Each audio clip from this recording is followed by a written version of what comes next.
Hello and welcome back to the GamerTime podcast. I am joined this week by George. Say hello. Hello. How you doing, George? Yeah, good. I realised that hello sounded kind of like you're answering the phone and you're not sure if anyone's there. Hello? No, I don't want any. Thank you. Yeah, no, I've been good, thanks. Cool. It's just going to be the two of us this week because everyone's been a bit busy and we've had to record on a different day. So, just the two of us. I should also say, if you can hear chirping in the background, it's just my budgies. It's during the day rather than in the evening, and they're a bit confused as to why I'm talking to nobody. So there's that. So, on this time's podcast, we're going to talk about Beholder, which is a cool indie game that George has been playing. We're going to discuss which games make good TV series, because of the whole Ubisoft having a Netflix series that cropped up earlier this month, and then we're going to have a board game section where we're going to chat some board games and maybe recommend something to each other as well. There's no one to tell us no, so we can talk about board games all we like. Exactly, yes. Super. So we'll start off with Beholder, George. Tell me all about it. It looks really interesting and a bit dark. Yeah, so that's the thing. It is a very bleak game, and the general idea is you're a landlord, basically the state-employed landlord in this sort of Eastern European communist bloc country, but you're not. It's kind of unclear as to which one it is. Just that kind of whole sort of theme. I guess that's So kind of you're in, and basically you get assigned this state housing block and told that you're overseeing it, and you arrive and you move in with your family, and just as you arrive, the previous landlord is taken away by the state police. And it's been told that and you're told that he failed in his job, and you're handed his keys. And basically, it's your job to look after the tenants and essentially spy on them for the state. And you're given missions, and from the some sort of bureau who will call through and tell you that they want a certain person profiled, or they don't like one of your tenants, and that it's you need to evict them somehow. And so basically it's a bit like a sort of, basically it's a sort of anthill style game, a bit like the XCOM home base or kind of those mobile games. And so you have the cross section of the apartment block, and you live at the basement, and then you move people in and make rent, and you watch them, and basically you're just there the whole time because that's your job. And so you wait for them to... Do you have like an avatar that you play as, or are you just so omnipresent? Yeah, so everyone has you kind of click, and your little guy will move around, and it's got a really lovely art style. Everything's kind of slightly sepia and grey, and then people are very sort of stylized, kind of black shadows almost, with kind of big eyes. And yeah, basically, so you're just there constantly, and you'll wait for people to go to work, and then you sneak into their house and install cameras and listening devices. And so basically, you're constantly watching, and you might be trying to follow missions specifically from the state, and you talk to your tenants, and you get to know them, and they might give you a mission, like this guy moves in, and he's a sort of renowned doctor, but he's really lonely, and he asks you to find him a companion. And then you find some woman who's put an ad in the classifieds saying that she's looking for a companion, and you hook them up. And so that's the thing, and so it's a very sort of morally questionable game, because you're like, do I obey the state and just spy on all these people and profile them and potentially treat them quite badly, or you can try and protect them from the machinations of this evil government somehow, though it's quite difficult. But more often than not, your life is quite difficult. Like, your family don't like you that much, it seems. Like, it's weird. Like, you're always your wife is particularly unhappy that you've been moved there, and so is often quite critical of you. And then you're trying to manage not just the apartment block, but your family, and then your relationships with the people that are living in the apartment block. Cool. It sounds interesting. Like, it sounds a bit like Yeah, Orwell that I talked about on the podcast a couple of weeks ago. That sort of interesting take on like what the government's like doing and how much information they're collecting on us, but maybe in a slightly more totalitarian way than Orwell's kind of. I don't know. It sounds a bit.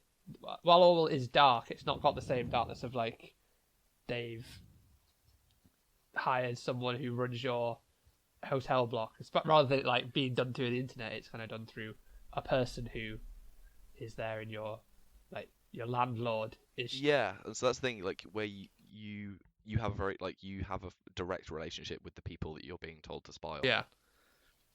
Like, so one of the first people that you move in with is like this really sweet old couple, and they're like the first people that live there. And you start off with basically, I think, 3 tenants. There's this old couple, and then there's this shady guy who's the sort of first sort of person that the game gets you to, Right. evict. And they make it quite easy because they're like, oh, he's a drug dealer. And so at first you're like, oh, I don't feel too bad because this guy's kind of shady. And if you sneak into his room, you can find like a weapon under his bed and sort of stuff like that. And so you get rid of him, but then and the game off, and you'll be asked to go around the apartment and ask what all the tenants think of so and so. And so you're like, oh, okay, I don't mind getting rid of him too much. But then decisions become harder and harder because you get to know certain tenants, and some you won't like, and you'll abuse your power and be like, I'm not too bothered that they're being taken away. And some you'll be like, oh god, I don't want to do That's that. what I was going to ask, is like, can you sort of abuse your power in it, like just sort of take against certain people because you don't like them? Right. Yeah, basically you can. So a bit like you mentioned in Orwell, where you're kind of looking for those highlighted words. There's a similar thing where there are sort of highlighted objects, and so if you're searching through their apartment and you find a knife, it'll have a little like red thing that says like weapon, and you can click on it, and it will kind of log that to your profile of them. Yeah. And so that's the thing, you gather all this information, but then you can choose what to pass on.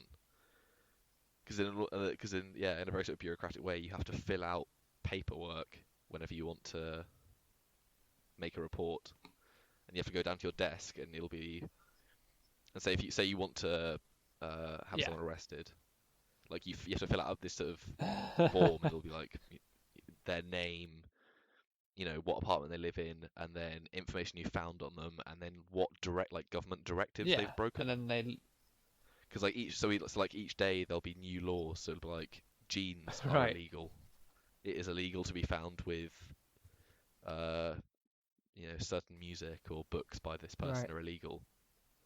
And then so you go, oh well, they broke directive 6041 that was issued on the 3rd of September. And it's this sort of and it does a really good job of basically making this incredibly, it's this kind of evil act into this sort of mind-numbing bureaucratic process, which I guess is sounds interesting.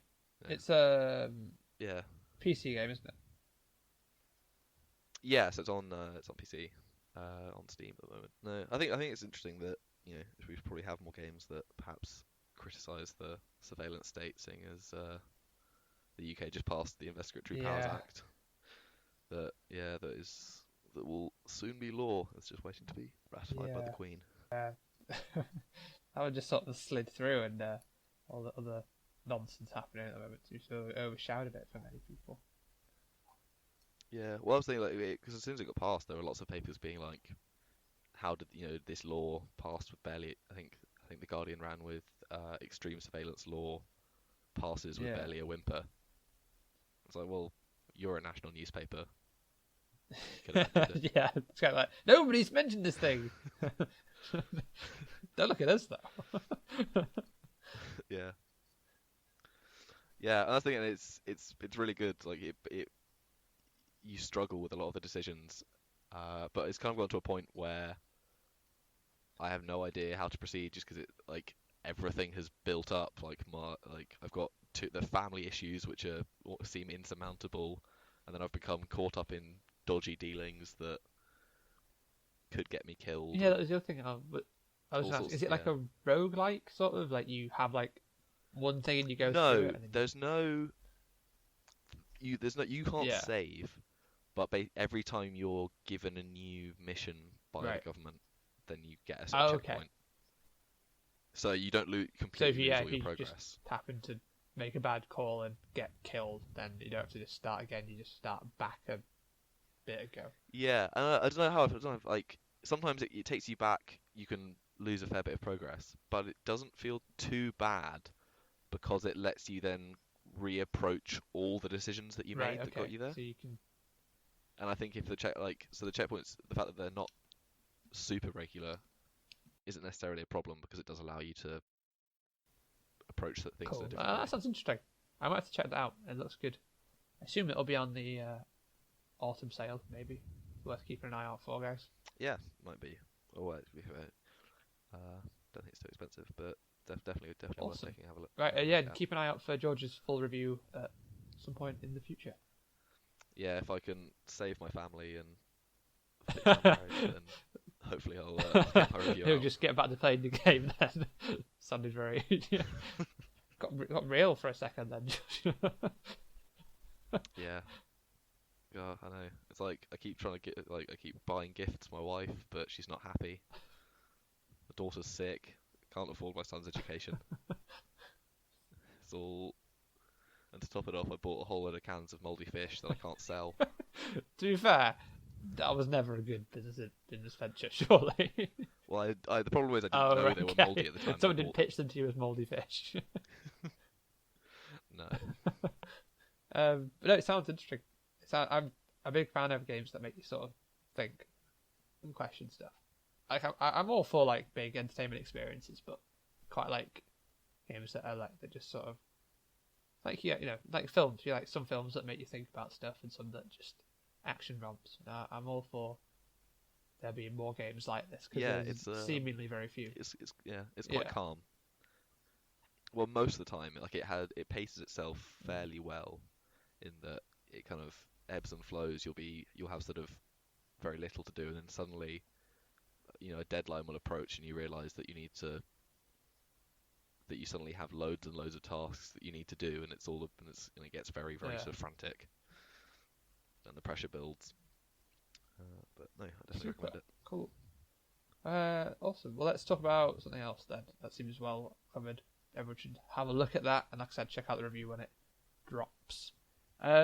This is sort of semi-old news, but I only recently noticed it a couple of days ago, that Ubisoft are potentially having a Netflix series, and that got me thinking, A, I wonder what it'll be, and B, what other game series would make good TV shows?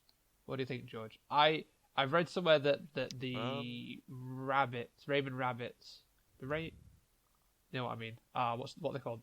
The Rabid Rabbits. Those things, and Assassin's Creed are taken off the table, so it's going to be looking at something like Watch Dogs or Far Cry or Splinter Cell. I suppose Far Cry could make sense. Maybe. I don't know. Like, I'm almost slightly against games being turned into TV series, and part of it's just because so far games that have tried to cross into film and TV haven't gone super well. Yeah. But the other part of me is that I think that it then just locks in companies to that franchise. Yeah. And I think that perhaps, so if they launch a game and then they bring out the TV series and it does reasonably well, then it's like, we'll bring out another game, because and you just end up and you could end up with just a complete overload of the franchise. Yeah. To be fair, if there was ever a games company that was locked into franchises, it would be Ubisoft. Well, yeah, that's what I mean. Like, it's Ubisoft, so they just don't want to let any of them die. They just despite people going, we've had enough. We've had our fill. You're not Nintendo. You cannot get away with this. Nothing is that vastly different to warrant hundreds of games that are essentially the same. But I don't know. Maybe the Assassin's Creed film will be good, and I'll Yeah, I sway. think that's probably why there won't be a But series of it. So I don't. Yeah, I don't have particularly high hopes for it. I don't know. I it. I mean, there's been some good like games, films. Like I enjoyed the Prince of Persia one, for example. That one was good. And I can see the Assassin's Creed one being that in a similar style ish. So yeah, that's my opinion on it. Anyway. Yeah, I don't know. I just became slightly disillusioned with the Assassin's Creed storyline. Oh yeah, So I I'm interested to see what they yeah. choose to keep for the film. What is the Assassin's Creed storyline? I've played 4 of the games. I want to say maybe 4 of them. Yeah, so I played the original 2, 3, and 4, and I cannot for the life of me tell you what the storyline is for any of them apart from you're an assassin and you kill people. That's pretty much just. Yeah, I think that's pretty much it. Like it got very Templars and assassins and don't like each other. There were the Templars and assassins fighting over these artifacts from an ancient civilization, members of whom were like somehow were talking to the assassins and Templars because that was Juno and the gods. Yeah. I don't know, and then it seemed like they'd all kind of dropped that for 4. But I haven't played past Black Flag. Yeah, so. Is Black Flag 4? But from what I've heard, they just kind of have ignored it. But they're not numbered series, so they seem to have just sort of. I don't know. I have no idea. I just want them to make a proper pirate game because the pirating in Black Flag is the best thing Assassin's Creed has ever done, as far as I'm concerned. I always thought that it would be much more enjoyable if they cut out the sci-fi stuff. Yeah. And it was simply there are assassins, there are Templars, they have different ideologies, and they're fighting. Yeah, because the bits in between, are you just sort of wandering around and like talk to a couple of people before going back in the machine? Why? Does that even make like? No, I mean I can sort of see from parts of them they have to make a coherent story, but most of the plot takes place in the past stuff anyway, so I don't think there's any benefit to having like the dual plot lines because one of them's a bit shit and one of them's neither of them are very. I've never enjoyed either of them, but at least one of them I get to be a pirate in. That's true. I don't know. What do you think? Do you have any ideas for games that would make a good TV series? I think that the Ratchet and Clank series. I know they did a film of it recently, but there's like a lot more other stuff. I think it'd suit better as a TV series. I'm a big Ratchet and Clank fan. Did you see the films? No, I haven't done, but I've seen clips of it, and I played the new game, which is basically the film. So it's got it's got clips from the film, and it's the same story. So, but I just think that it would work better as a TV series because I think the game felt rushed because it was trying to ape the film, like follow the same pacing as the film would. So it didn't feel like it had enough time to expand on certain things and like explore subplots as much as other games in the series have done. So I feel like because it's about it's like a buddy film basically, but it didn't have enough time to sort of. It felt very rushed in the game, and from what I've seen reviews of the film, it's a similar story of like it felt rushed and not the same sort of spirit as the older games in the series. Yeah. Talking about us going back to the Ubisoft thing though, other things they could do, I suppose they might do either Far Cry or The Division. Could be either of those, I reckon. Both those would make okay TV series. What do you think? Yeah, I don't know. I guess Far Cry has the strongest villains of all of them, so it's at least interesting. That's true. The protagonists are always like Well, yeah, really that's, annoying.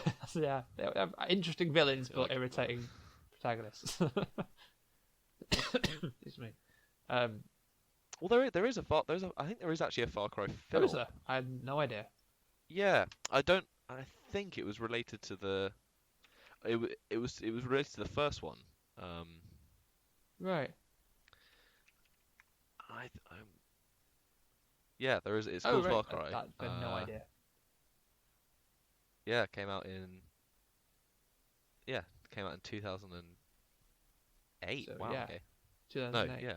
2008 It English is, language German action film adapted from the video game Oh, of the wow. same name. That's... Um, Well, there you go. though it only received a 3.1 on IMDb, so I guess they can only That's go up. true. That is pretty bad. There's nothing wrong with a bad film, though. Quite enjoy watching a bad film every now and again. I don't know. I think that there is something incredibly like I don't know how exciting a film it would be because like the Far Cry games are so video gamey in their storyline. Like as it is, show up at a place, there is a boss at the end, I suppose. shoot up the whole place, and then get to the Yeah. boss. Yeah. I don't know. It's a weird. They're a weird team to like have a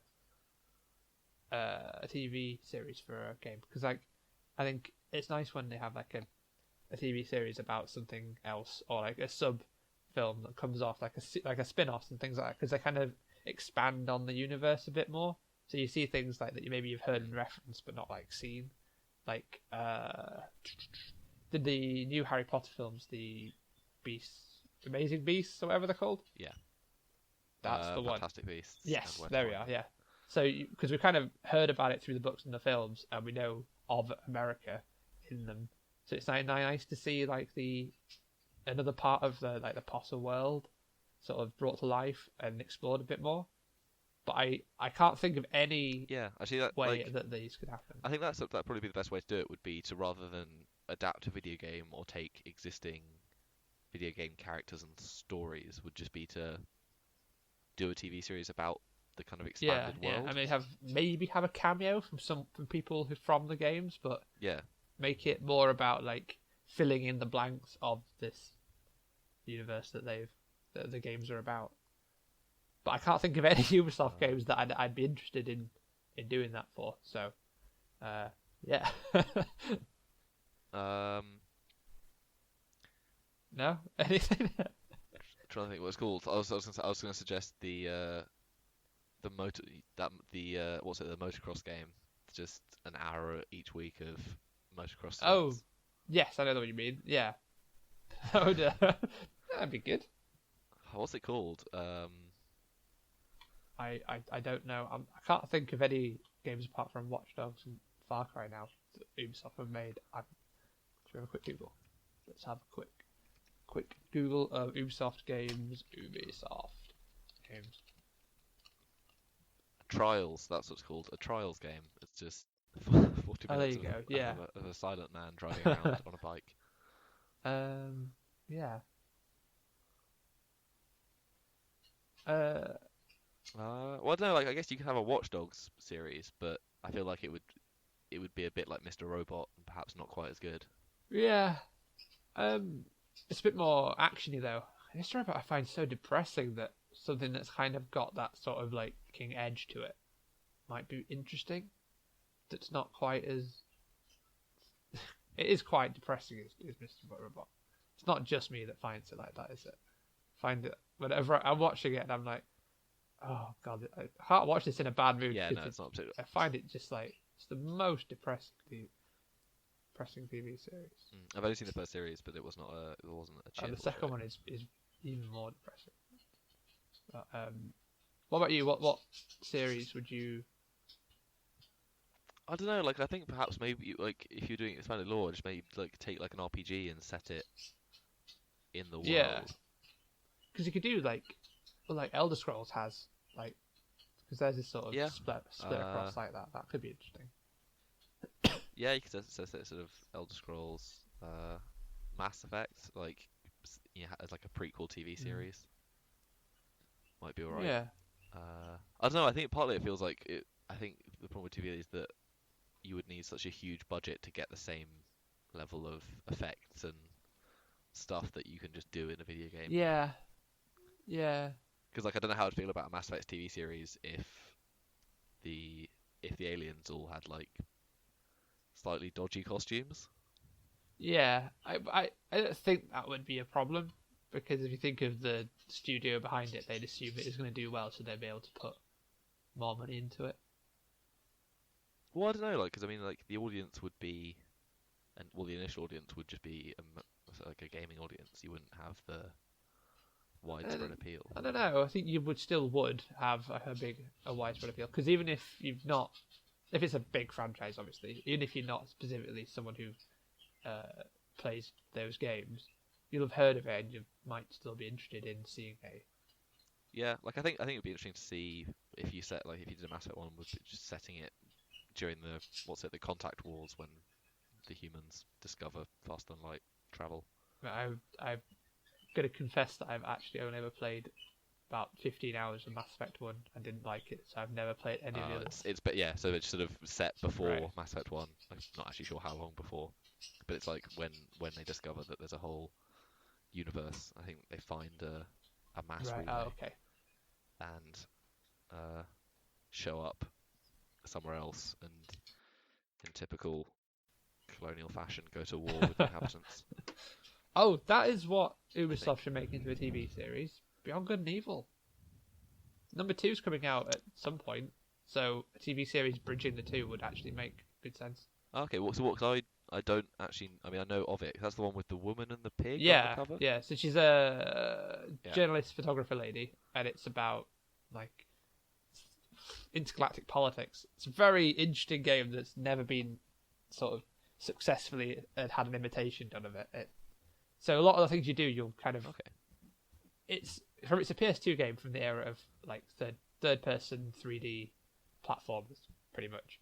But with the like in the time of like original Jack and Daxter, Sly Raccoon, Sly whatever. Yeah. Sly Cooper. Sly there we Cooper. are. Yeah. So that and like Ratchet and Clank and stuff like that. So those sort of like 3D platform puzzlers for the PS2. But also, a lot of the things you do, you take photographs of stuff as you're going through. So you'll take because you are a journalist in it. Yeah. Yeah. 'cause So a you're reporter. going through doing things that you would normally be doing as a reporter. So you'll be trying to uncover a conspiracy in the game. I don't know much about the second one, apart from very brief sort of screenshots and stuff. But I think that would be a good TV series because Actually, the original was so long could, ago. Could be interesting. If they've just remade the game as a TV series, they would catch people up to where the second one's at. Because it's a long time between. Well, I mean, there was. Did you ever see that film? I can't remember what it was called. I think it was called. It might have been called Gamer, or Game. I don't think so. No, it was. It had. What's his name? The Scottish actor that plays Leonidas. I know who you mean. I know who you mean. 300. I'm terrible with names, but I know who you mean. Yeah, him. And I think the idea was that video game. So I mean, it's not a direct video game film, but it's, I guess, a film about sort of dystopian future video games where, like, if you're playing Call of Duty, you're controlling a real person in like an arena. I know what you mean. Yeah, I remember the film now. Yeah, and mean. they're all convicts, or I can't remember what, for whatever reason so they are the avatars of the people, and they just get controlled by the players, and then he sort of breaks free. Actually, but it wasn't very good, so that's another poor example. Where were you going with that? I don't know. I just suddenly remembered it and was like, "Oh, I have a point about that," but I didn't. BioShock would make quite a decent TV series. Yeah, because there's quite a lot of expanded universe stuff they could do there, isn't there? Yeah, or even just do another setting. Though I guess it's all quite nicely wrapped up. Yeah, I suppose, but they still or set it in Rapture before it all broke down. That's what I was about to say. Yeah, and before everything went to crap. So like what happened to make it get to this point? Because it's quite a nice it's quite an interesting world, and there's always tension and a big reveal. So I think that'd be that would be a good one. Cool. No, I think it's hard actually. I thought it'd be easy to think of game series that would make good TV shows without just remaking the game as a TV series. Because I can't think of as many that have sort of a universe that has things that should be expanded beyond sort of big RPGs. Yeah. I can't Well, think of if you're many listening and you others. have any ideas, please, I guess, tweet us or message us in Share some way and tell yeah, us what you comment think. section or whatever, something. Let us know your thoughts. We're going to move briskly onwards to board games as our third and final discussion topic of the day. Because there's nobody else here to But fall Nelly, asleep or complain. we're a video game podcast. We're a games podcast. We're, as of now, we've broadened. So yeah, we'll have a board game section because why not? What games have you been playing recently, George? I know you're into X-Wing. Do you want to tell people about X-Wing? Sure. I think so. X-Wing is a miniatures game which involves buying lots of small plastic models to put on a table and fight other people's small plastic models. Yeah. But yeah, I think it's a Star Wars game. Basically, it simulates all of the sort of space battles that you see in the films on a sort of small sort of dogfighting scale between X-wings as the game is called, and TIE fighters, and a whole load of other ships from the films, and then all the expanded universe stuff, some of which is now Legends, and some of the more recent stuff from Rebels. Yeah. But yeah, no, I think the game came out about 4 or 5 years ago. Yeah. I've been playing about a year, but I think I could be wrong about this, but I think it's now the biggest miniatures game in the world, and I think it's supplanted Warhammer. Really? Wow. Yeah, well, You I see think it it's everywhere. To be fair. there's been a massive growth recently or semi-recently with the release of the films. I know loads of people got into the game, Oh yeah. Yeah. but I think part of it is that there's a relatively low cost to entry.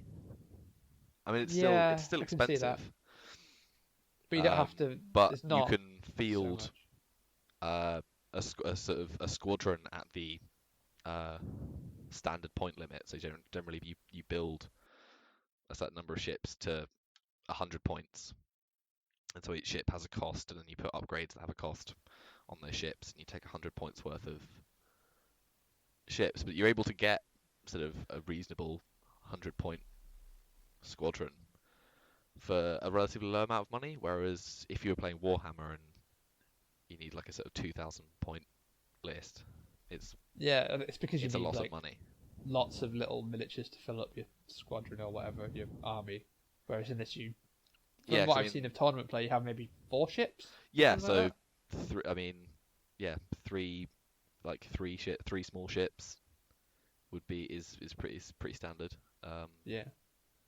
And so that that can set you, like, the core set comes with you get 2 TIE fighters and an X-wing, and annoyingly, that's probably my biggest criticism of the core set, is that it's a tasty appetizer, but it doesn't it won't really like satisfy you because it is designed to just get you into the game. It doesn't work. Yeah. No, It doesn't work super well as a standalone thing. Yeah. No, I don't think it does. Because I got the core set for something last year. It wasn't my birthday and it wasn't Christmas. I can't remember why now. For some reason last year someone bought it for me. It's okay, but it does definitely need more ships to make it more interesting. Yeah, because that's the thing with the core set, you get 1 X-wing and sort of 2 TIE fighters, and it's fine. Like, it's not that exciting because you're sort of moving around the board and you don't have a huge amount of upgrades to play with. But once you start adding more things in and you play at the sort of standard 100-point games, it gets really exciting. Yeah. But yeah, so the general idea of the game is that you have your ships, and each ship can do certain maneuvers. And so you have a set of templates. So you might have all cardboard rectangles that one might be that represent different speeds or also turns. And so you have a little dial, and you dial in a maneuver, and you put it face down next to your ship, and then you one by one you resolve your ships. So you reveal the maneuver, and it says it's going to go one straight, and you take the little one straight cardboard template, and you put it in front of the ship, and then you move the ship forward. Or you perhaps turn around. And basically, you're just trying to move your ships so that you can point them at the enemy ships, and then you get to roll some dice and see if they blow up. Yeah, because you move in a specific order, and then you all attack in the opposite way that you moved. Yeah, right? so you, as well as choosing your ship, you choose the pilot that's in your ship. So yeah, you might have some TIE fighters that are academy pilots, so they're sort of fresh out of training, flying against Poe Dameron and his X-wing. Yeah. And so the academy pilots have the lowest pilot. It's called pilot skill, and it's basically a number from 1 to 9. And when you move your ships, you move them in ascending pilot skill. So the worse you are, the earlier you move. And then when you resolve who gets to shoot first, higher pilot skills shoot first, and then descending. But basically, it means that the TIE fighters move, and then Poe might get to move, and then he might get to do an action that lets him reposition his ship. And then because he knows where the enemies are because they've moved, he can reposition to improve his position, get a better shot. Cool. It's quite a simple game to pick up. And it scales quite well. Like you can, if you're teaching, you can go, okay, well, we're just going to worry about maneuvering and shooting, and then perhaps next game you add in the next layer of rules. Yeah, and that's then interesting. The next one. And because it's a point system, you can go, oh, we're going to play really simple, 20-minute beginner game with what's in the core set, and then jump into another one. That's kind of expand. No, that sounds good. I like the sort of dial system where you all put in what maneuvers you want to do, and then flip over and you see, oh crap, we've crashed into each other or something. Yeah. or oh no, I've moved myself to the opposite end. I thought you were going to go over there. I think that's a really interesting simulation of the. I think what's great is you. So each ship has a unique dial. So it might be really good at going fast, but doesn't have very many slow maneuvers. Yeah. And so as you sort of play the game more, you end up you'll kind of learn all the dials on all the different ships, and so it gets this really interesting game of you're looking at your opponent and you know that if he you can rule out certain moves because if he does a turn he'll fly into a rock, and if he does something he'll likely bump, and so you end up with this kind of it's really interesting kind of trying to figure out what your opponent's doing and trying to dial in the correct move. And it's a bit like I don't know. I imagine sort of very high level chess. You kind of know all of the potential moves that could happen. Yeah. But obviously in chess there's far more variables, whereas in X-wing there's far fewer variables. And so as you get better, you get this really nice appreciation for kind of what's about to happen, and so it's quite nice thinking. Because I think there's a level, isn't there, with games like this. At a certain point, you know the game as well as you're going to know it. Yeah. The rest of it comes down to you sort of playing the person. So you try to feint and guess what they're going to do, and there's always a level kind with, of like this sort of competitive play where you kind of go beyond using techniques from the game and start trying to just outwitting a person rather than sort of. I mean, there's still sort of I wouldn't say that it's not like poker or I wouldn't say that there's not a huge element of bluffing, but sometimes you might you do start to sort of learn the player slightly, which kind of feeds into the game. Yeah, well, we're not bluffing, but leading them into a trap, or so you end up having them chase you across the board for a bit, and then you've got one of your other ships can do a maneuver that nicely gets it wedged in behind or something. So also, what's really nice though is the miniatures are all pre-painted. So if you've never got into Warhammer because you didn't think you were very good at painting or any other miniatures games, all the miniatures are they come pre-assembled pre-painted and they look lovely. So even if you're not, They do. They're on my shelf. yeah, actually. even if you're not playing the game, like I Yeah. know a lot of people that just keep the miniatures on the shelf because they're great to look at. Yeah. No, they are nice. I do keep meaning to have like a proper game of it with someone, but I don't actually know anyone who plays it near me. Well, that's what I think is. I mean, that's what I found is that the game just has a really big community. Like I've played all over the place. I've played at university, played in London, played down here in Sussex, kind of all over the place. And often I'll just go on Facebook and find a local group. And so I've just shown up to loads of random X-Wing groups, but every group I've been to has always been incredibly friendly, and that's the thing. Also, I think it's a huge plus for the game is that there is a large and immensely friendly community. Yeah. So it's pretty easy to find games pretty much wherever. Yeah. Oh, that's the same thing I found with Netrunner is that like everyone's always so nice. You just like there's a group in Leeds that I go to occasionally, and they're always like I go so infrequently sometimes, and I'm often a few sets behind and stuff because life. Yeah. But they're always nice, and it's always good to have a couple of matches, and I think that it's a nice thing about board game communities. They're always lovely. I've never been to anywhere board game related and had any sort of antagonism or people be a dick. Yeah, I've had that, Ever. and I think it's partly because it's easy because you're purely there to play board games, and so you don't need to worry so much about having like a normal social interaction with people because you just go like, oh, I'm just playing a board game. Chat about that. You don't need to exactly. worry about anything else. Yeah. No, absolutely. That's cool. Right, I'll tell you about a game I played recently. So I played A Fake Artist Goes to New York a couple of days ago, and this is a much more low-key game than the one you've just explained. What comes in the box is you get some coloured pens, some paper, and then some whiteboard-ish sort of little squares that you can write on. So what you do is you have one person and they pick a topic of something that people are going to draw, which could be a lion, a house, anything, whatever comes into their head. They'll write it down on the whiteboard thing, pass it out to everyone, except they'll have one that's just blank. And the person who gets the blank one is the fake artist. Okay. And what that means is that they have no idea what they should be drawing. So, whereas in Pictionary, where you might all do your own drawing, in this, everyone's contributing to the same picture.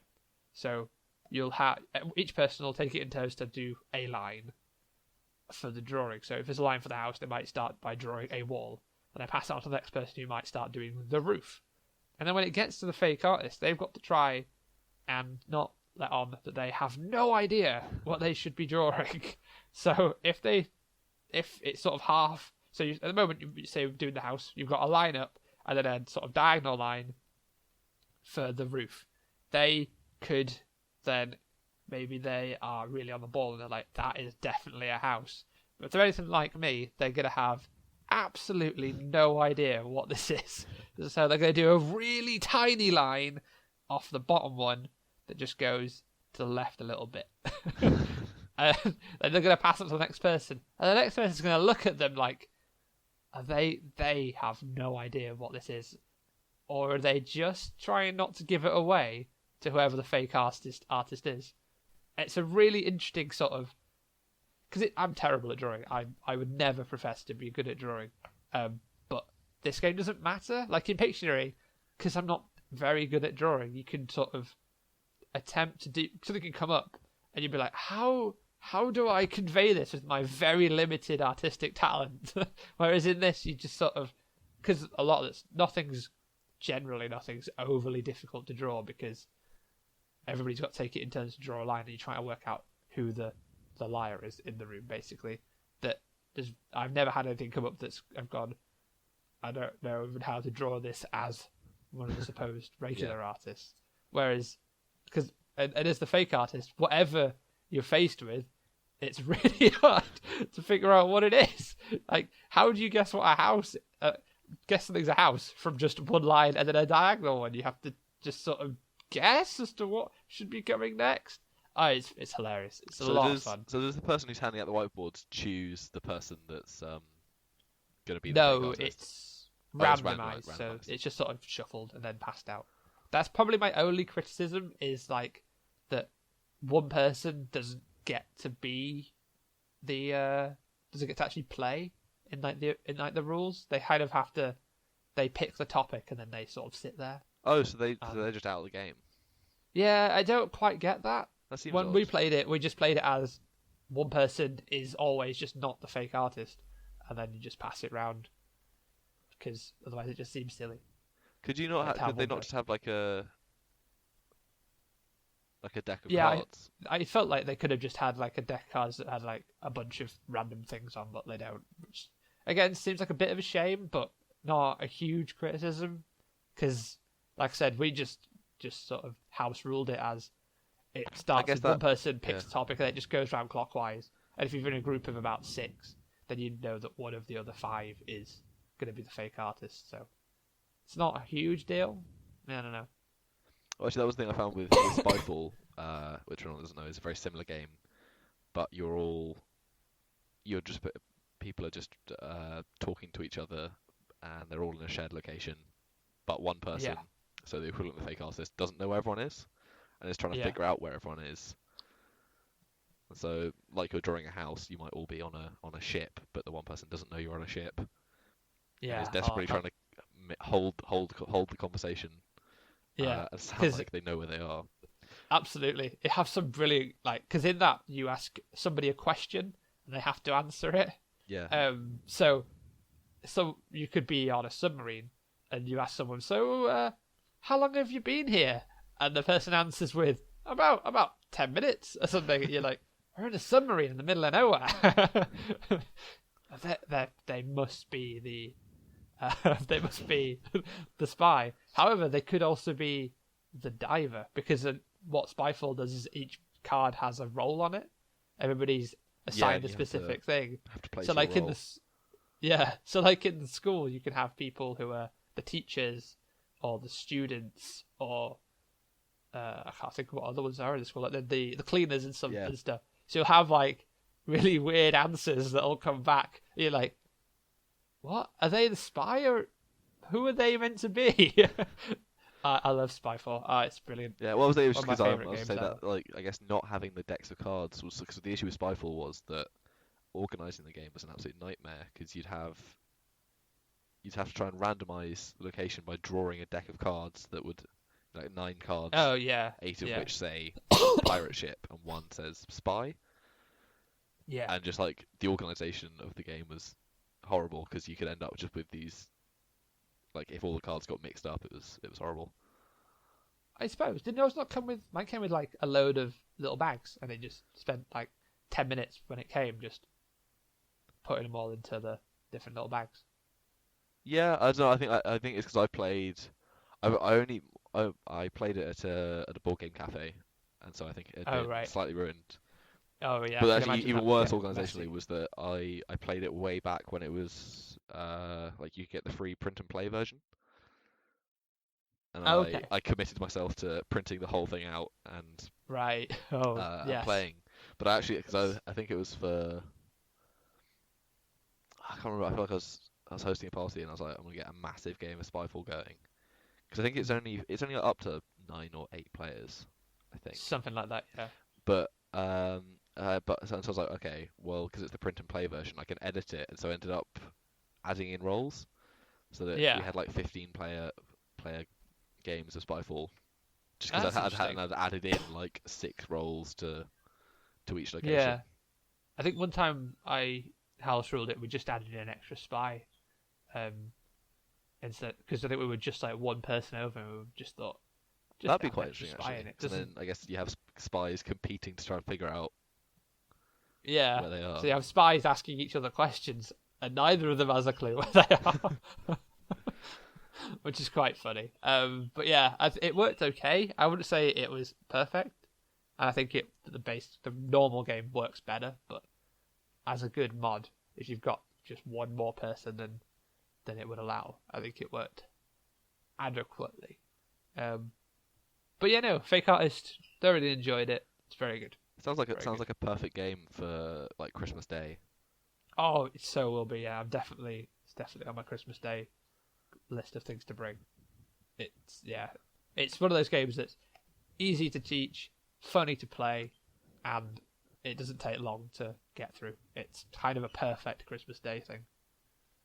No, I'll have to pick that up. Yeah, it's good. It's really small as well. I kept thinking it was going to come in a bigger box than it did, and it's like I said, it's smaller than my phone. It's a tiny Really? box. Okay. Yeah. Because all That's it comes nice. with is a bunch of coloured pens and paper, and then there's whiteboard bits. Yeah, that's the thing. I always find like I hate opening up board game boxes, and sometimes they'll be like still small boxes, but you open it up, and there's there's a tiny deck of cards in there, Oh yeah, yeah. and then There's it just so takes much up maybe a space. quarter of the space in the box, the rest of which is Yeah, just well, like cardboard filler. yeah.